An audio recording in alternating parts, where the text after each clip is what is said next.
Hi, welcome to this second lesson on factorising quadratics. Okay, so if we take a quick recap from what we did last lesson, we're looking at quadratic trinomials where the highest power is a squared power, so x to the 2, and they always take the form of ax squared plus bx plus c.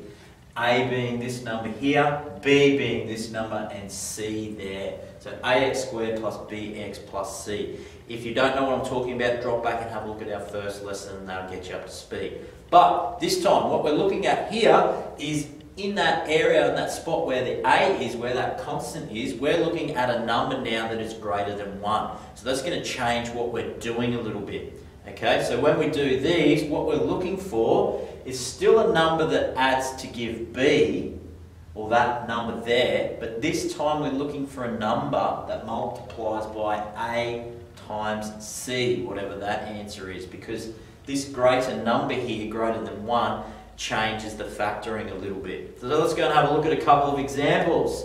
The first one is 2x plus 11x plus 15.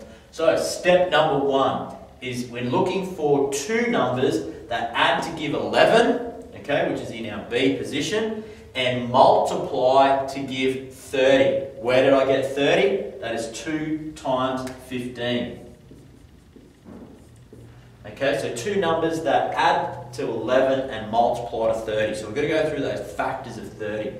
So we could do 30 and 1. 30 plus 1 gives us 31. 30 times 1 gives us 30. So the fact that that adds to 31, we're not going to do it. The next factors as I go through is we can have 6 and 5. 6 and 5 add to 11. 6 and 5 multiply to give 30. So there's our two numbers, nice and simple. So what we want to do in the next step is we want to rewrite our quadratic using these two numbers here in this position because we've broken down that 11. Okay, so now we end up with 2x squared plus 6x, we're maintaining that x, plus 5x plus 15. Okay, step 3 is we're going to split it and then we're going to factorise it. So where we're splitting it is in the middle. So I have two terms this side and two terms there. So I've got 2x plus 2x squared plus 6x and 5x plus 15. So then I'm trying to factorise those. So what is a common factor of those two things? A common factor is they both have x, and you'll find that 2 goes into both of them. So I'm putting 2x outside the bracket, 2x squared, factoring out 2x leaves me with an x, okay, 6x, factoring out 2x leaves me with a 3. Now here's how we check. 2x times x gives me 2x squared, 2x times 3 gives me 6x.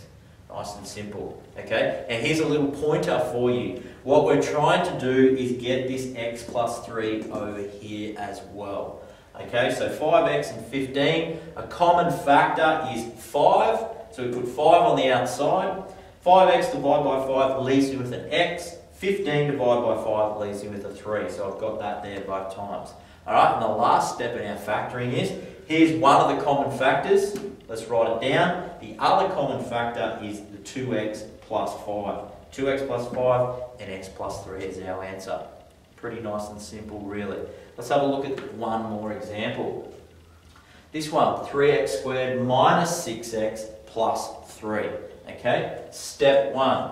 We're looking for something that two numbers that add together to get minus 6 and multiply to give us 9. Where did the 9 come from? 3 times 3 gives me 9. So what are those two numbers? We can do 9 and 1 gives me 9. 9 plus 1 gives me 10. So they're out. The other ones we've got is because of that negative number there, we need to start diving into some of those negatives. So minus 3 times minus 3 gives me 9. Okay, minus 3 plus minus 3 gives me negative 6. So there's my two numbers. Step number 2, let's write them in there with those two new values. 3x squared minus 3x plus 3.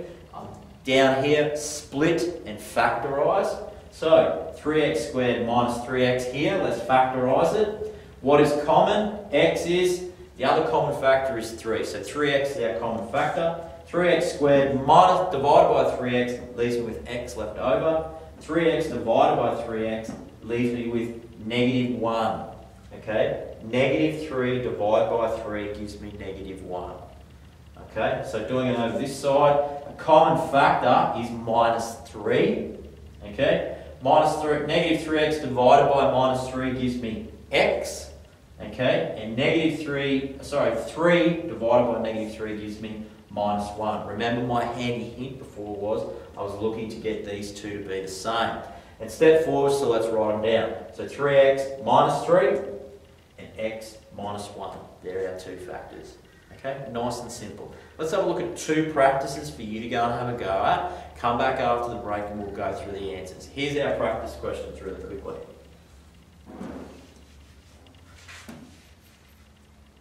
Alright, first one.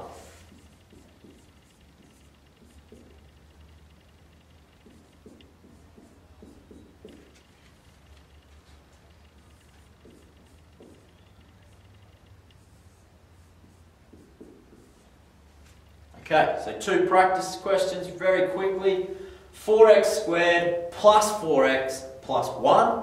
Go away and have a bit of a go. 2x squared minus 8x plus 6. Go away and have a go at both of those. Come back after the break and we'll go through the answers and see how you went. Alright, welcome back. Let's see how you went. Alright, 4x squared plus 4x plus 1. We're looking for a number that adds to 4, multiplies to give 4 times 1, which is 4 as well. So two numbers that multiply to 4 and add to 4. That's pretty simple. 2 times 2 gives me 4, 2 plus 2 gives me 4 as well. That's a nice easy one. Okay, rewrite it with the 2's in there. So 4x squared plus 2x plus 2x give plus 1. Factorise out, so split and factorise. So 2x is the common factor. 4x squared divided by 2x leaves me with 2x. 2x divided by 2x leaves me with plus 1. Remember, we're trying to get that over here as well. 2x, common factor there is 1, leaving me with 2x, leaving me with 1. Okay, so write down the two possibilities. 2x plus 1, 2x plus 1. Okay, now there's actually a bit of a quicker and easy way to do that. We might look at that another day. Okay, but until then, this is a nice simple process that we can follow. Give it a tick if you got it. Okay, 2x squared minus 8x plus 6. So we're looking for numbers that add to minus 8 and multiply to give 2 times 6, which is 12. Okay, jumping straight to it, we're looking for negatives here again. Minus 6 times minus 2 gives me 12, and minus 6 plus minus 2 gives me minus 8. Righto, writing it in. 2x squared minus 6x minus 2x plus 6. Break it up and factorise. We're left with 2x outside of x minus 3 and minus 2 outside of x minus 3. And step 4, write it down, off you go. 2x minus 2, x minus 3. Give it a tick if you got it. I hope that helps. Okay, it's actually nice and simple when we go through the process. Hopefully it's going to help you out a fair bit. Check out the rest of the videos at www.schoolmate.com and we'll catch you next time.